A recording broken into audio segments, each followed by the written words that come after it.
आज जो आप प्रेस कॉन्फ्रेंस कर रही हैं। जी। हेमा जी, कैसा सफ़र रहा मुंबई तक, मुरादनगर से मुंबई, मुंबई से फिर वापस मुरादनगर, क्या जर्नी है? थोड़ा इस बारे में रोशनी डालें। देखिए, आज एक तो सबसे पहली बात मैं बहुत खुश हूँ, जहाँ मैंने जन्म जन्म लिया, जहाँ मैंने पढ़ाई की, जहाँ मेरी बचपन से जुड़ी यादें हैं।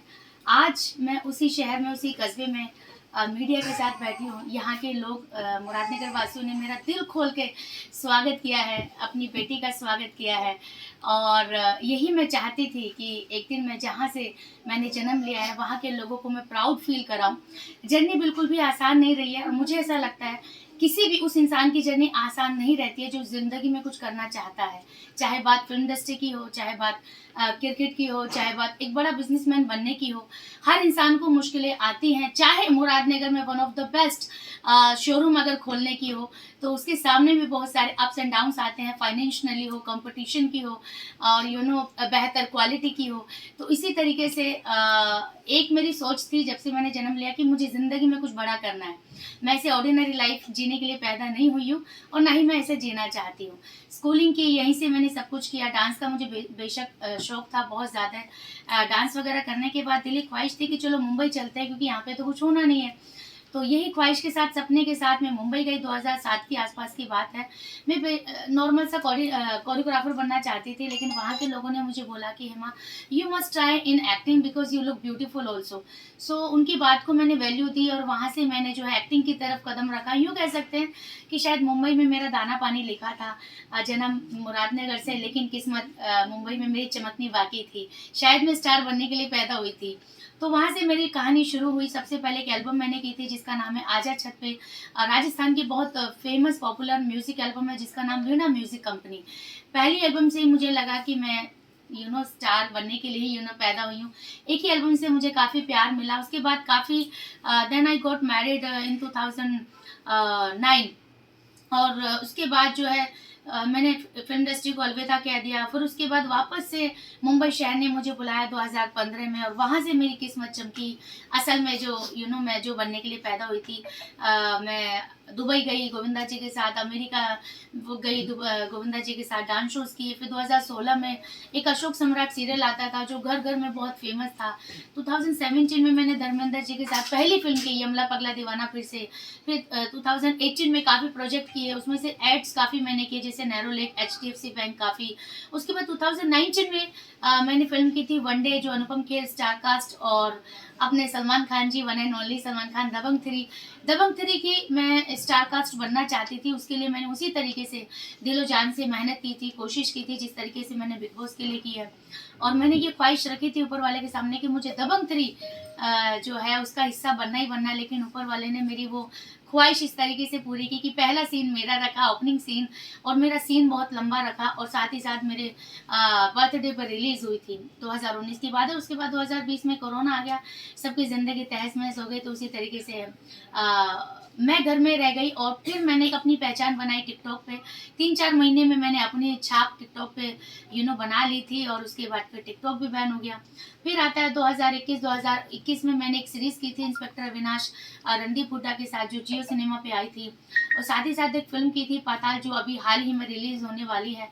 और उसके बाद जो मेरी पहली पर्सनल लाइफ थी उसमें काफ़ी अप्स एंड डाउन्स आए, तो मैं सेपरेट हो गई उनसे। देन अगेन मैंने remarried, I got another second chance. तो उसके बाद फिर वापस से मैं नॉर्मल हाउसवाइफ बनी और फिर मैं अलीगढ़ में रह रही थी। और फिर कहते हैं ना कि अगर आप जिस चीज़ के लिए बने होते हैं तो वापस से वो चीज़ दरवाज़ा खटखटाती है। अलीगढ़ में रहने के बाद इतना बड़ा कमरा था जहाँ पे आज हम हैं, तो वहीं से मैं वापस से बनी वायरल भाभी जो पूरे सब जगह मेरी वीडियो चली और वापस से आप जैसे लोग मेरे पास आए कि हेमा जी अपनी लाइफ की जर्नी के बारे में बताइए। देन उसके बाद मैंने अपना यूट्यूब चैनल स्टार्ट किया। वहाँ पे 1 साल के अंदर जनता ने जो मुझे प्यार दिया और उसके बाद सोशल मीडिया पर मैंने अपनी पकड़ बनाई। फिर जब मैं फ़िल्म इंडस्ट्री में कुछ नहीं कर रही थी तो फिर भी मैंने सोशल मीडिया पे अपनी पकड़ बनाई और मैंने सोशल वर्क करना शुरू किया। आज के टाइम पे बहुत सारे लोग मुझे ऐसे सोशल एक्टिविस्ट के नाम से भी जानते हैं। तो चाहे बात करें इंस्टाग्राम की, फेसबुक की, यूट्यूब की, और यहाँ पे मैंने 1 साल के अंदर 40 लाख जनता अपने दम दम पे साड़ी पहन के सड़क पे उतर के ज़मीन पे उतर के मैंने अपनी एक पहचान बनाई और वहाँ से फिर मैं जाने के लिए बनी बिग बॉस के दरवाजे तक। हेमा जी, आपने अपना पूरा इंट्रो दिया है। इस इंट्रो में अगर देखा जाए तो जो फैमिली है उसका सपोर्टिव कितना रहा आपके इस स्ट्रगल में, इस शिखर पर, ये सारी चीज़ों में? देखिए ये बिल्कुल सच है कि मैंने ये जर्नी यहाँ तक अकेले पार की है, और ये मैंने इसलिए पार की क्योंकि मैं करना चाहती थी। मैंने पहले पहले भी बोला, मैं नॉर्मल लाइफ नहीं जी सकती हूँ। मैं घर में उठो, खाना खाओ, ये सब मेरे से नहीं हो सकता। मैं ये एक ही ज़िंदगी मुझे दी है ऊपर वाले ने, और जो बहुत कीमती होती है। इसको मैं अच्छे से जी के, निचोड़ के, कि जीते जी भी आपका नाम रहे और जाने के बाद भी आपका नाम रहे। अकेले मैंने ये जर्नी पार की है। इस बीच में अगर आप मेरे पर्सनल माँ बाप का तो कुछ ऐसा नहीं है, मैं उनसे भी दूर हूँ। लेकिन इस बीच में अगर आप हस्बैंड की बात करें तो ऐसा हुआ कि जब उनका दिल किया तो उन्होंने सपोर्ट किया, जब उनका दिल नहीं किया तो उन्होंने मुझे डिमोटिवेट किया। तो अगर मुझे कोई डिमोटिवेट करता है तो फिर ये हेमा शर्मा फिर उससे ऊपर जाके निकलती है, जो मैंने ये साबित किया है। मेरे दोनों मैरिज में मुझे सबसे ज़्यादा जो डिमोटिवेट किया गया है, कहीं ना कहीं मेरे पर्सनल रिश्ते में ही किया गया है। लेकिन मैं रुकी नहीं और मैं थमी नहीं। आज मैं जो इंडिया का, हमारे भारत का बिगेस्ट जो रियलिटी शो होता है, उसकी मैं कंटेस्टेंट बन के सबसे पहले डिग्निटी के साथ बाहर आई हूँ। और मुझे ये बहुत गर्व के साथ महसूस हो रहा है कि मैं निकली, लेकिन सबकी आंखों में आंसू थे। रियलिटी शो की बात करें तो आप बिग बॉस आए हैं, तो आपके लिए सबसे पसंदीदा कंटेस्टेंट कौन है जिसको देखकर आपको लगता है कि शायद वो विनर हो सकता है? अब मुझे चाहत के लिए फील होता है, मैं सच बताना चाहती हूँ। मैं जब अंदर थी तो तब मुझे लगता था कि वो थोड़ी सी ओवर एक्टिंग करती है। बट अब जब आज मैं नहीं हूँ, और जब मेरे आने के बाद, वो पहले ऐसी कंटेस्टेंट थी जो रो रही थी मेरी आंखों के सामने, और जिसने मुझे हेमा दीदी बोला है।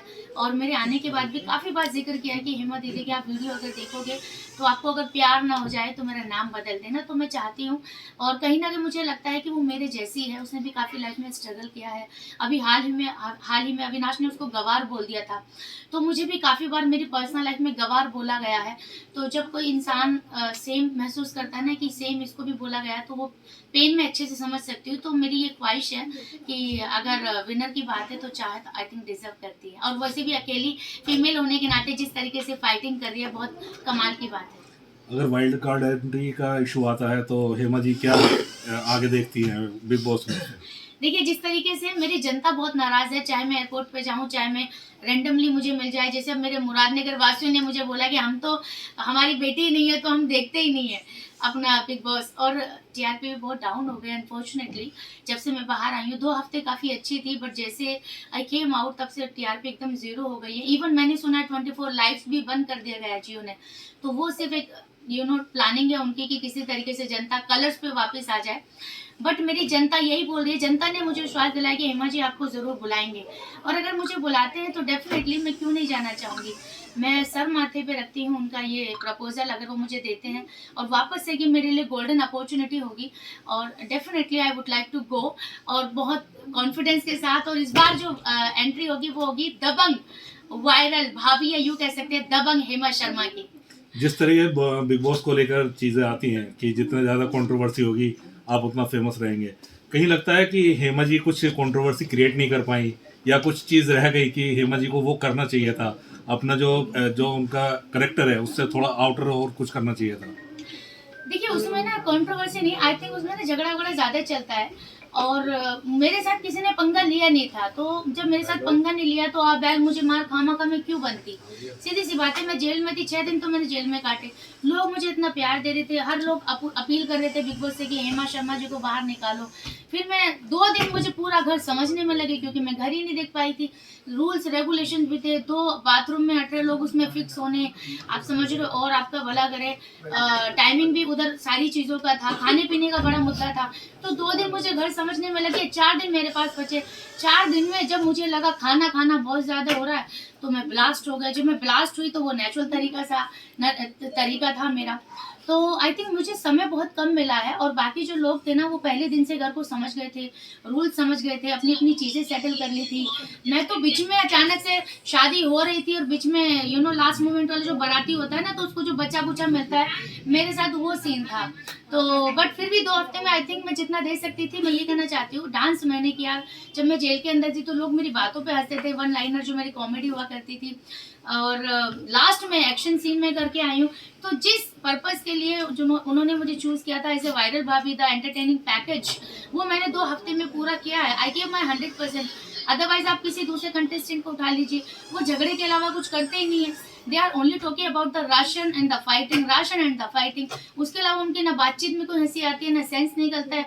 एंड वो वो हमेशा मतलब प्लानिंग करके आए हैं कि भैया हमको जो है, जैसे अविनाश का आप ले लीजिए, अभी अविनाश की अगर हम बात करें 2 हफ्ता तक तो ये था कि ठीक है he is going good, but जब लास्ट सलमान जी ने क्लास लगाई उसके बाद उसको समझ में आ गया कि तेरा अभी बहुत हो गया, तेरा अविनाश नाम है लेकिन विनाश होने वाला है।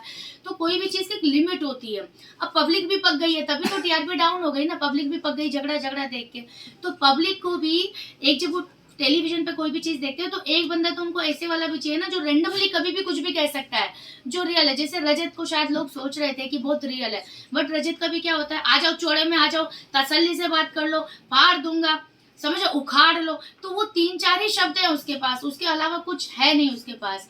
तो इसलिए पब्लिक को चाहिए जो, देखो एक मेरा बातचीत करने का तरीका, मैं एग्रेसिव पर्सनालिटी हूँ नहीं जो मेरे सोशल मीडिया पे दिखता है कि ये सोशल वर्क करती है, फिल्म इंडस्ट्री से जुड़ी हुई है, वहां पे मेरा झगड़े से लेके कोई कंट्रोवर्सी है नहीं।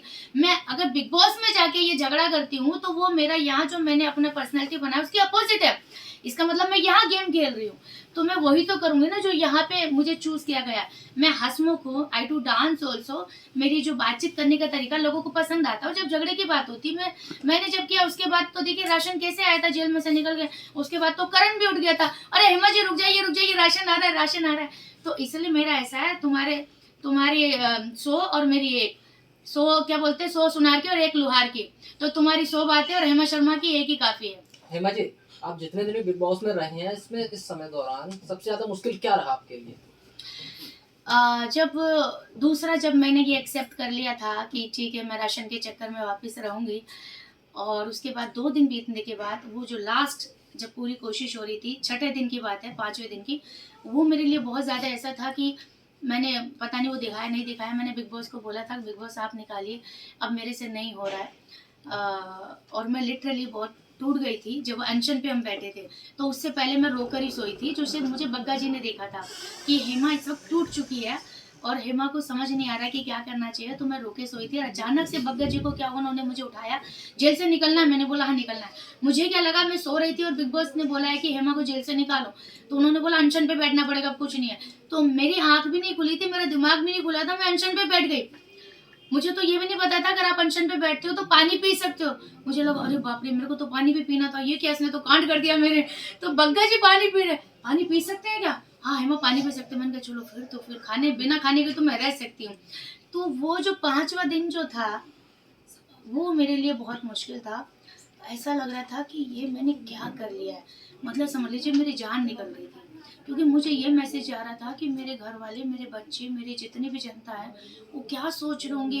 हिम्मत, तूने वापस से, तेरे को चांस मिला था बाहर जाने का, तूने फिर से चांस ले लिया, और बिग बॉस का अगला आदेश आपकी आखिरी सांस के बाद आएगा, वो कुछ नहीं पता। मेरे लिए सबसे ज्यादा मुश्किल वही था। जिस टाइम एंट्री हुई थी आपकी, उस वक्त जो है एक जो क्लिप है वो बहुत वायरल हुई थी। आपने सलमान खान के साथ जब इंट्रो हुआ था आपका, तो आपने बड़े फ़ख्र से मुरादनगर कस्बे का टाउन का नाम लिया था।